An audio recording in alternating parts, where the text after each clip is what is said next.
বিরতিতে যাবার আগে আপনার কাছ থেকে আমরা শুনছিলাম যে কিছু পরিমাপের বিষয় রয়েছে, কখন আসলে বলবো যে ডায়াবেটিস রোগটি হয়েছে।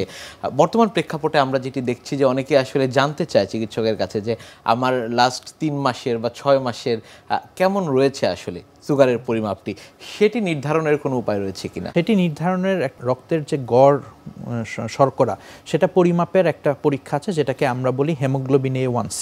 হেমোগ্লোবিন A1C পরীক্ষাটা করে আমরা গ্লাইকেটেড হেমোগ্লোবিনের পরিমাণটা দেখি। সেটার একটা নির্দিষ্ট মাপকাঠি আছে এবং সেই মাপকাঠির উপরে নির্ভর করে যে তার ডায়াবেটিস বা রক্তের সুগার গত ৩ মাসের গড়টা কীরকম ছিল।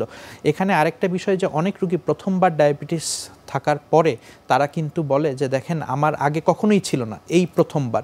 তখন কিন্তু আমরা এই পরীক্ষার রিপোর্ট যখন সাথে থাকে তখন কিন্তু আমরা বলি যে না, অন্তত আপনার ৩ মাস ধরে হলেও কিন্তু আপনার শরীরে রক্তের সুগার বেশি অথবা আপনি ডায়াবেটিস রোগে ভুগছেন। গর্ভাবস্থায় মা যারা রয়েছেন তাদের ক্ষেত্রে একটু জানবো কারা আসলে সেই ঝুঁকিতে রয়েছেন ডায়াবেটিসের। বর্তমানে ডায়াবেটিস এবং প্রি ডায়াবেটিসের প্রাদুর্ভাব যেভাবে বাড়ছে, অনাকাঙ্ক্ষিতভাবে অনেক মাকেই গর্ভকালীন অবস্থায় তাকে গর্ভকালীন ডায়াবেটিসের সম্মুখীন হতে হবে। এই ঝুঁকি কমাতে হলে গর্ভধারণের পূর্বেই তাকে কিছু সতর্কতা অবলম্বন করতে হবে।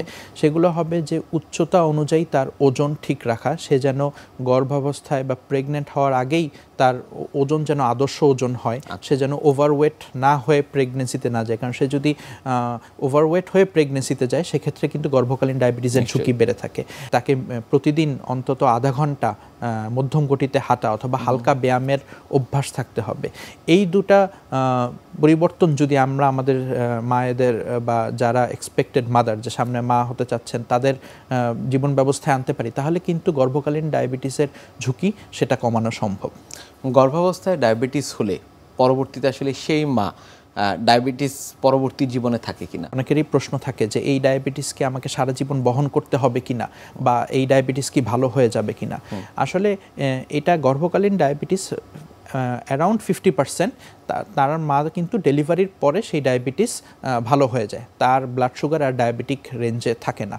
কিন্তু 50%-এর অ্যারাউন্ড 50% তাদের কিন্তু এই ডায়াবেটিস সে বহন করে। তার মানে 50% মা কিন্তু ডেলিভারির পরে ডায়াবেটিক থাকতেছে।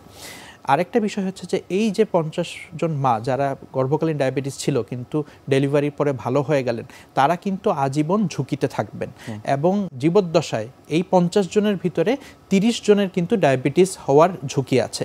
সেজন্য যাদের গর্ভকালীন ডায়াবেটিস হয়, ডেলিভারির পর আমরা বলি যে প্রতি অন্তত 3 বছর পর পর, অথবা সবচেয়ে ভালো হয় প্রতি বছর, যে একবার ওজিটিটি পরীক্ষা করিয়ে দেখলে যে আপনার তো ডেলিভারির পরে ডায়াবেটিস ভালো হয়ে গেছিলো কিন্তু সেই ডায়াবেটিসকে আবার হচ্ছে কিনা, সেটা অন্তত প্রতি বছর একবার ওজিটিটি পরীক্ষা করে চেক করে নেওয়া।